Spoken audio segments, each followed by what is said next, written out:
Hi, I'm Sidney Galpern from SeeMeCakes.com, and today I'm going to show you a fun and easy way to decorate this holiday-themed cake using icing images and Isomalt.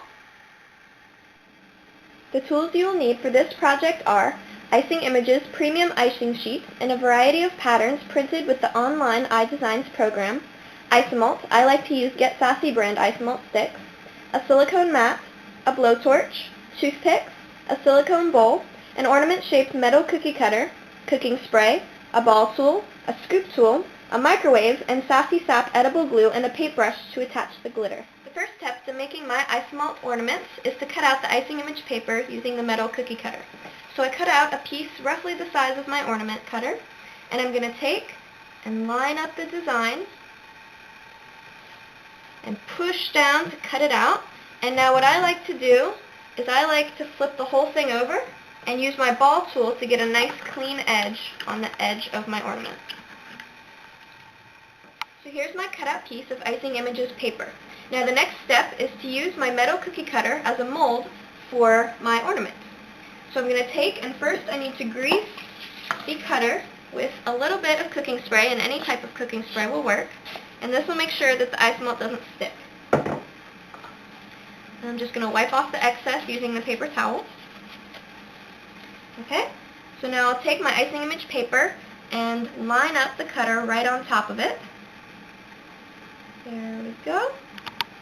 Okay, and now I take my Isomalt out of the microwave and I melted it in the microwave for about 30 seconds and then 15-second intervals until it's liquid. And now you have to be very, very careful with this because Isomalt is extremely hot when it's liquid like this. It's 300 to 350 degrees, so you want to take every precaution you can not to touch it. You can wear gloves if you'd like to, usually a thick cotton glove with a rubber or silicone glove over top of that will protect you from the heat. So now what I'm going to do is I'm just going to pour the Isomalt over the icing image paper. Okay, and if it doesn't get into all the little nooks and crannies, I can use a toothpick and kind of push it into all the little details. Okay, there we go.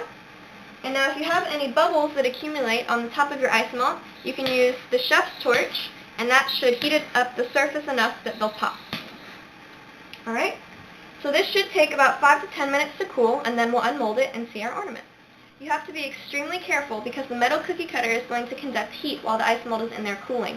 So it's going to be very, very hot and you could burn yourself. So make sure that you don't touch it while the Isomalt is cooling.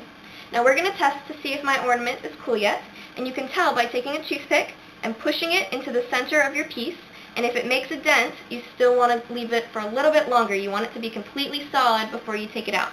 This one I think needs a few more minutes.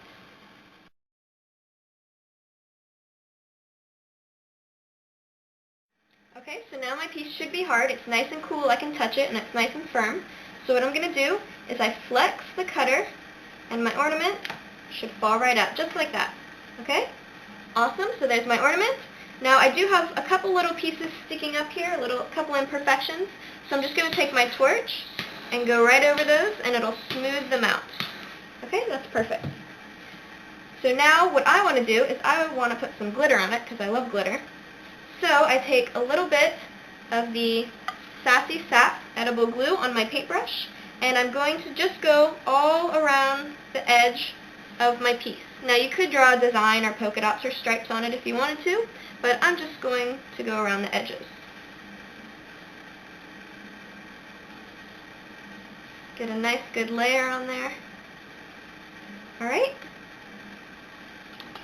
So now I have my disco dust here and my little scoop tool, and I'm going to take some and just sprinkle it right over top of the glue.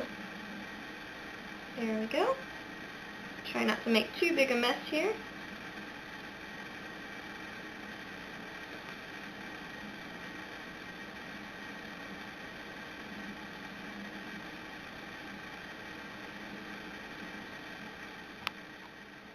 Okay, so now I'm going to take my ornament and attach it to my cake.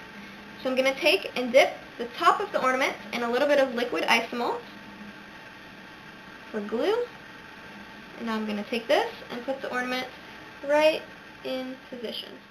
I've also added an icing image border, a cast sugar topper, and pulled sugar ribbons and garland to this cake.